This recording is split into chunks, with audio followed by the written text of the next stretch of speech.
کرنا، اس کی ہمیں ترغیب دی گئی ہے۔ بلکہ رجب کا چاند طلوع ہوتے ہی یہ دعا مانگا کرتے تھے میرے اور آپ کے آقا و مولا کہ اللہ ہمیں شعبان تک اور پھر رمضان المبارک تک پہنچا دے۔ اس مہینے کا آنے والے موسم نور کا استقبال کرنا، اس کے شوق میں بے تابیوں کا اظہار کرنا، یہ اللہ جل شانہ کے ساتھ محبت کی علامت ہے۔ شعبان المعظم کے دن گن گن کے گزارے جائیں کہ اتنے دن رہ گئے ہیں رمضان المبارک میں، اب اتنے دن رہ گئے ہیں رمضان المبارک میں۔ انسانی ذہن میں یہ سوال پیدا ہو سکتا ہے کہ متعینہ وقت پر تو اس مہینے نے آنا ہی ہے، اور اگر زندگی موجود رہی تو اس کو پا ہی لیں گے، تو اس شدت سے انتظار کرنے کا کیا مطلب؟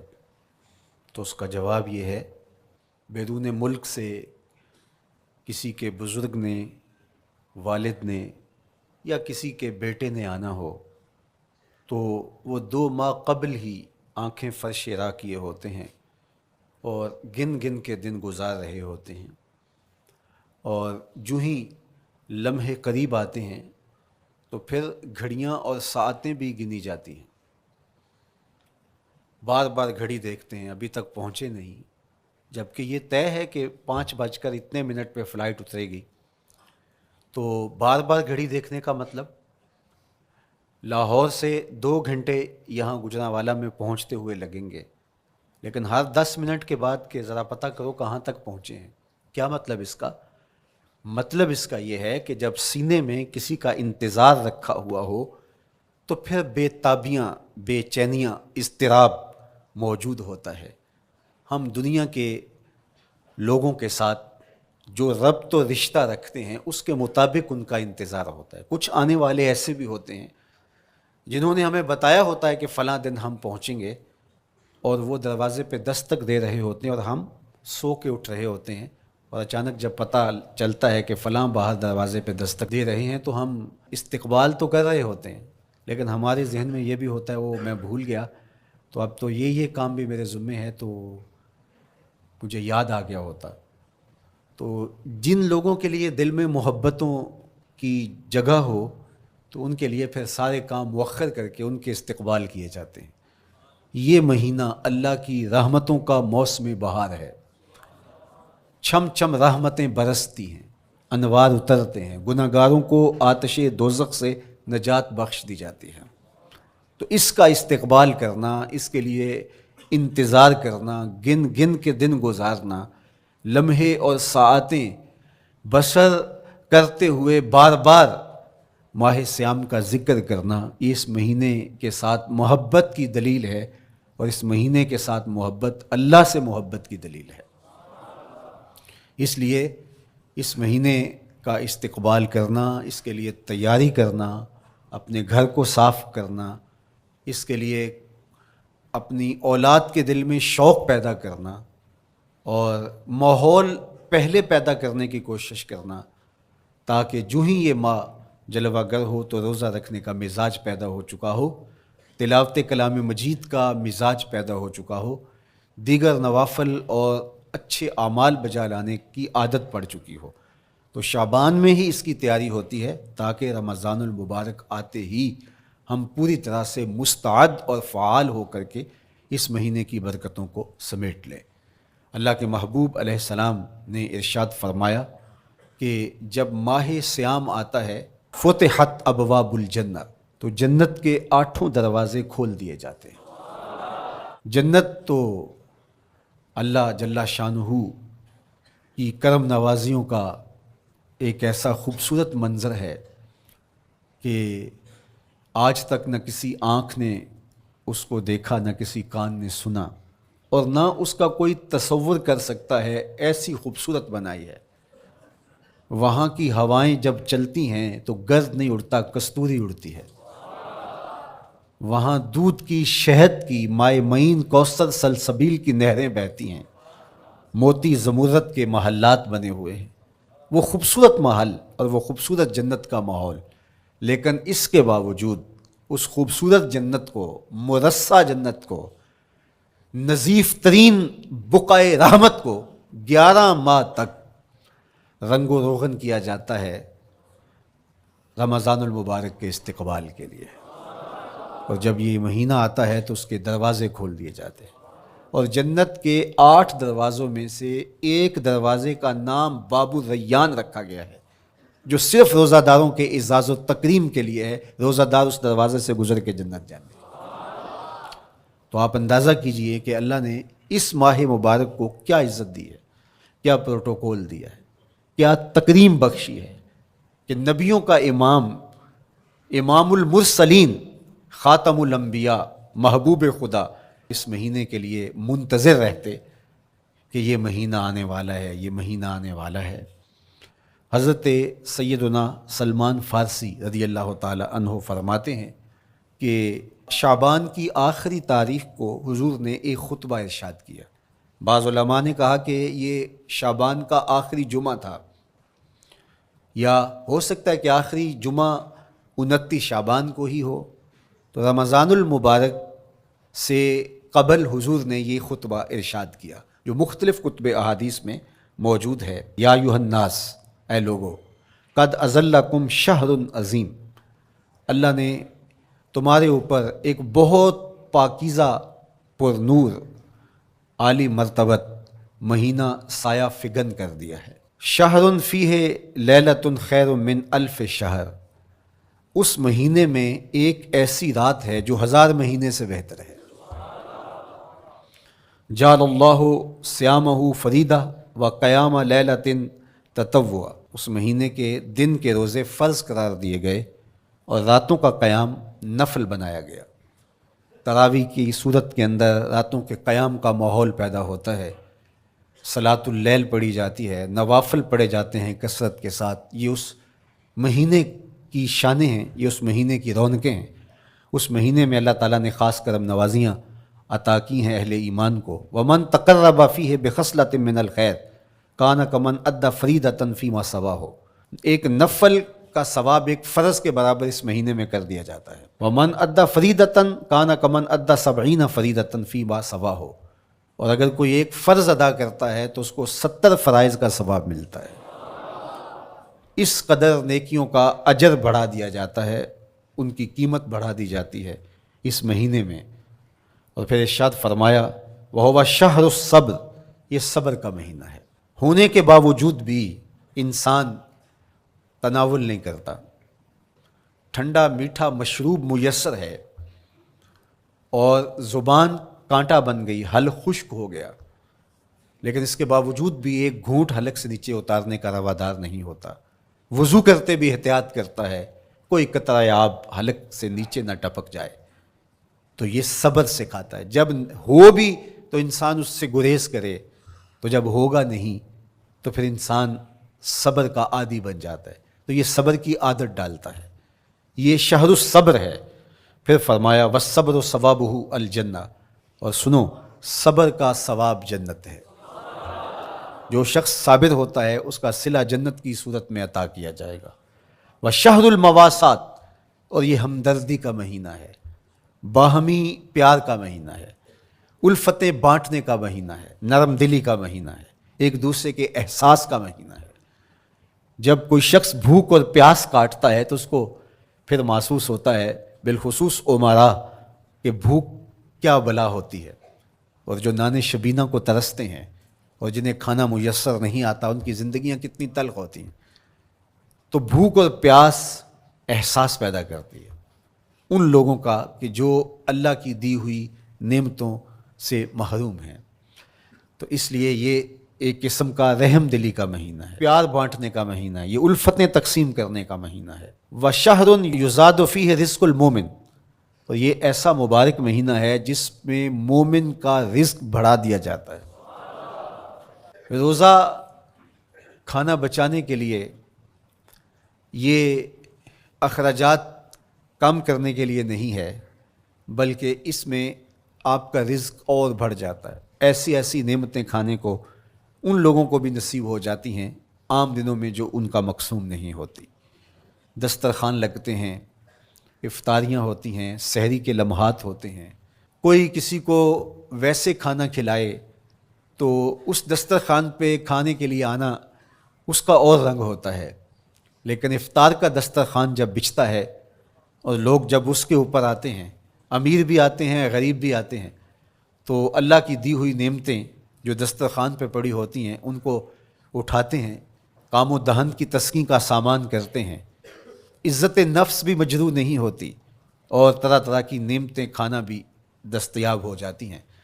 تو یہ ایک مہینہ ہے مواسات کا، اس میں رزق بڑھ جاتا ہے، غرباء تک بھی اللہ کی نعمتیں وہ پہنچتی ہیں جو عام دنوں میں ان کو میسر نہیں ہوتی، اور امراء بھی نعمتوں کا لطف لیتے ہیں، نعمتوں کا مزہ انہیں آتا ہے، اس لیے کہ بھوک کاٹنے کے بعد جب ان کو نعمت میسر آتی ہے تو پھر انہیں احساس ہوتا ہے۔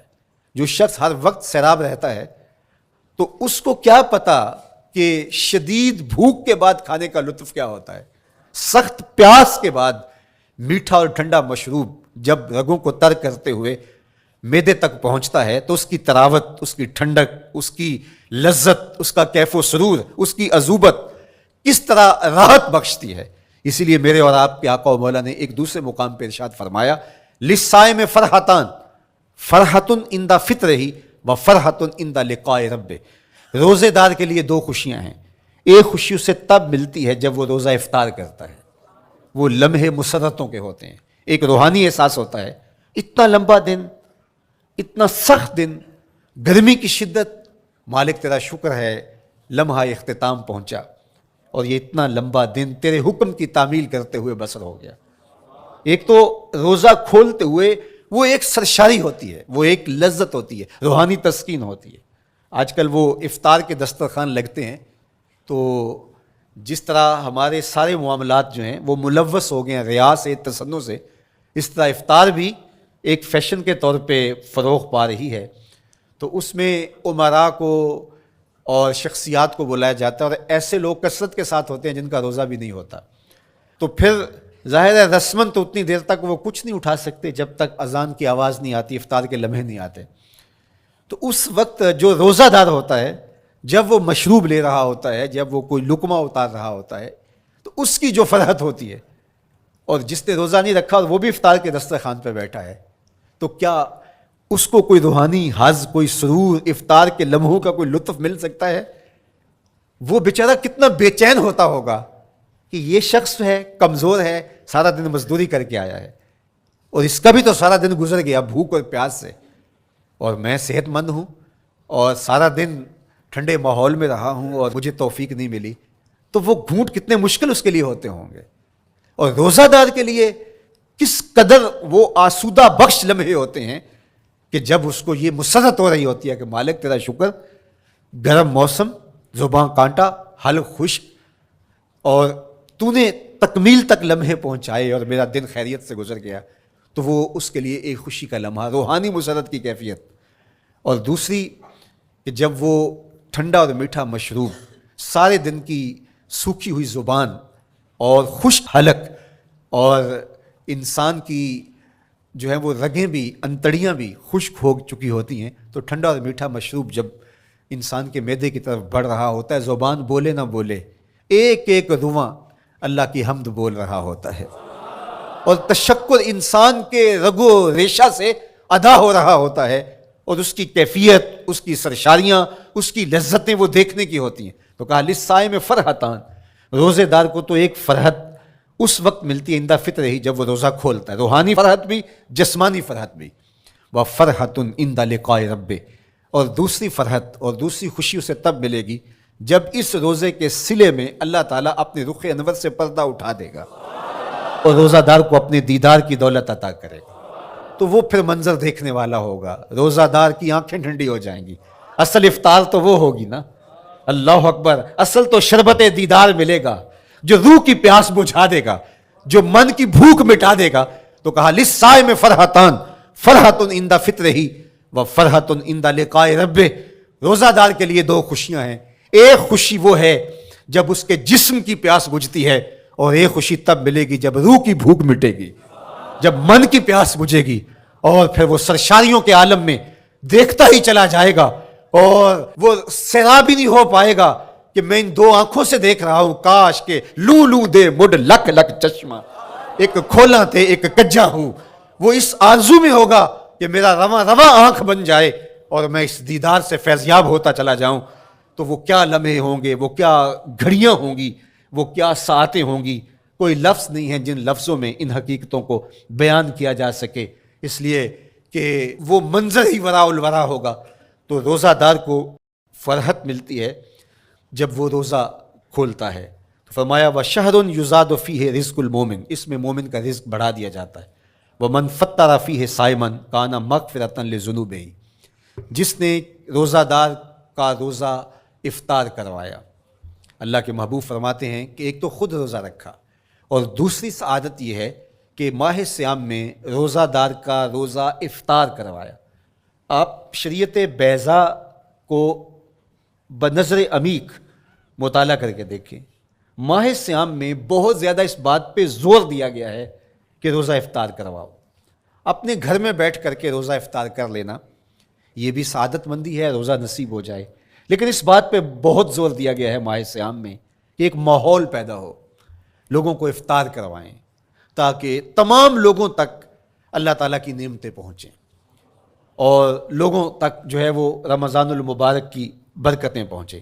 تو ارشاد فرمایا وَمَنْ فَطَّرَ فِيهِ صَائِمًا، جس نے روزے دار کا روزہ افطار کروایا، کَانَ مَغْفِرَةً لِذُنُوبِهِ، تو وہ افطار کروانے والوں کے گناہوں کی بخشش کا ذریعہ بن جائے گا.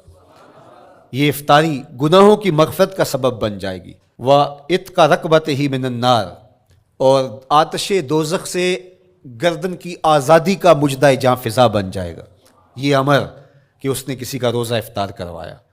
وَقَانَ لَهُ مِثْلُ أَجْرِهِ مِنْ غَيْرِ أَنْ يَنْقُصَ مِنْ أَجْرِهِ شَيْءٌ، اور روزہ افطار کروانے والے کو روزہ رکھنے والے جتنا اجر ہی دیا جائے گا، لیکن روزہ رکھنے والے کے اجر میں بھی کوئی کمی نہیں واقع ہوگی.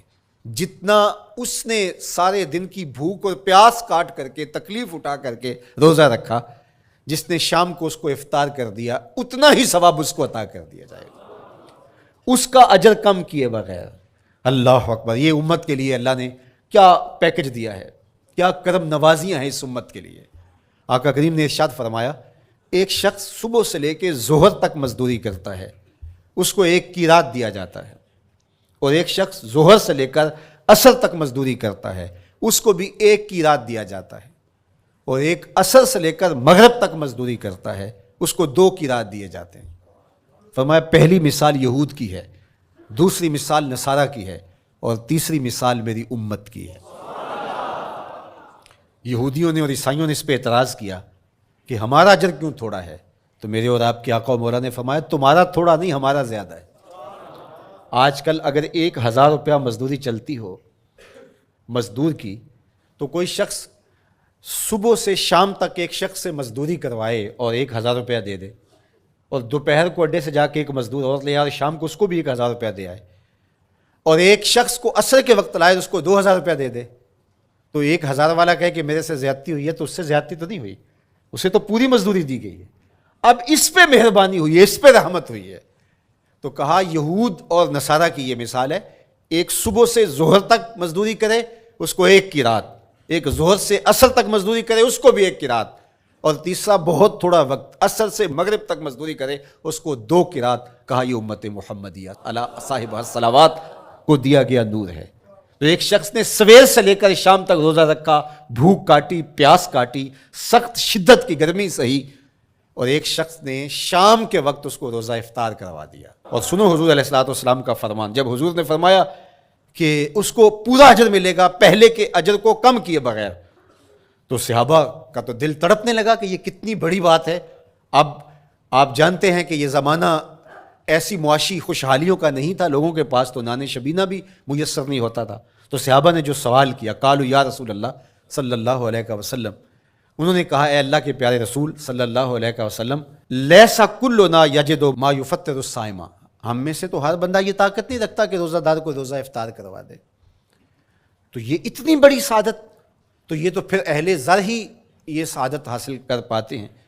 ہمارے جیسے لوگ تو پھر جو مال و دولت نہیں رکھتے تو وہ تو پھر یہ سعادت نہیں حاصل کر پائیں گے۔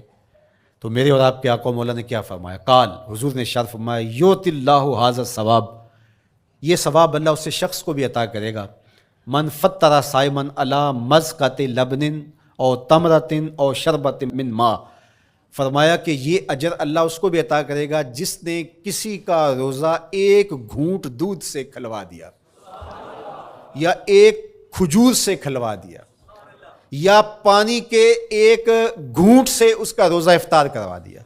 لازمی نہیں ہے کہ دسترخوان سجا ہو، انواع اقسام کے کھانے پڑے ہوں اور وہ افطاری ہی افطاری قرار پائے گی۔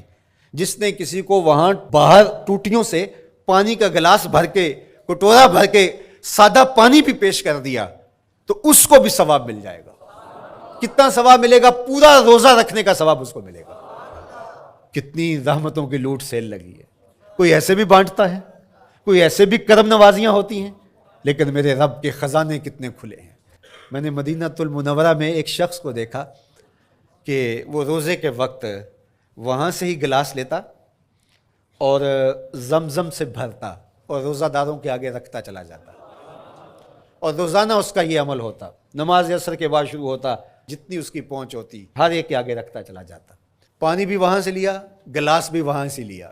اللہ اکبر! فرمایا دودھ کا ایک گھونٹ یا پانی کا ایک گلاس یا ایک کھجور اس نے کسی کو پیش کی اور اس نے اس سے روزہ کھولا۔ اللہ کے محبوب فرماتے ہیں پہلے کے اجر میں بغیر کسی کمی کے اس کو پورا ثواب روزے کا نصیب ہوگا۔ اللہ اکبر! اب سنو، پھر حضور نے ارشاد فرمایا ومن اشبع صائما، اور جس نے صحیح اہتمام کے ساتھ روزے دار کو اچھا کھانا کھلایا، اچھی پرتکلف افطاری دی، سقاہ اللہ من الحوض شربۃ لا یظمأ حتی یدخل الجنہ، اس کو حوض کوثر سے ایسا جام ملے گا کہ اس کو کبھی پیاس نہیں ملے گی یہاں تک کہ جنت میں چلا جائے گا۔ اللہ اکبر! اس کو کوثر کے جام نصیب ہوں گے حشر کی گرمی میں۔ اور آپ کو معلوم ہے، علماء سے آپ نے بارہا سنا ہوگا کہ جام کوثر جس نے ایک بار پی لیا پھر 50,000 سال کے دن میں اس کو دوبارہ پیاس نہیں لگے گی۔ یہ جام کوثر کی خصوصیت ہے۔ فرمایا وَهُوَ شَهْرٌ أَوَّلُهُ رَحْمَةٌ، یہ وہ مہینہ ہے جس کے پہلے 10 دن رحمت ہیں اور اس کا درمیانی عشرہ مغفرت ہے، وَآخِرُهُ عِتْقٌ مِّنَ النَّارِ، اور اس کا آخری عشرہ جو ہے وہ آتش دوزخ سے نجات کا ضامن ہے۔ فَاسْتَكْثِرُوا فِيهِ مِنْ أَرْبَعِ خِصَالٍ، کہا کہ 4 کام اس مہینے میں کثرت کے ساتھ کرو۔ خصلتان ترضون بہما ربکم، 2 کام تو وہ ہے جس سے تم اپنے رب کو راضی کرو گے۔ وخصلتان لا غنا بکم عنہما، اور 2 کام ایسے ہیں کہ ان سے بے نیاز نہیں ہو سکتے تو وہ تمہیں کرنے پڑیں گے۔ اما الخصلتان اللتان ترضون بہما ربکم، وہ 2 خصلتیں، 2 کام جن کے ذریعے سے تم اپنے رب کو راضی کر سکو۔ فشہادت اللہ الہ الا اللہ، وہ گواہی دینا ہے لا الہ الا اللہ، وتستغفرونہ، اور تم کثرت سے استغفار کرو، اللہ سے بخشش مانگو۔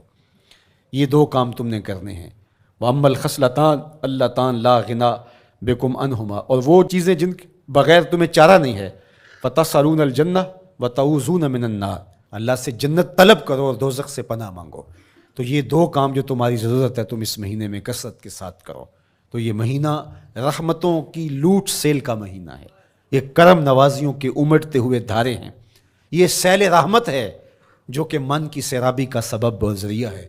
خوش نصیب ہیں جو ماہ صیام کو خوبصورتی کے ساتھ بسر کرتے ہیں، اس کے آنے سے پہلے استقبال کرتے ہیں، گھروں میں صفائی کریں، اہتمام کریں، مساجد میں اہتمام کریں، تاکہ بچوں میں یہ شوق پیدا ہو کہ ماہ صیام آ رہا ہے۔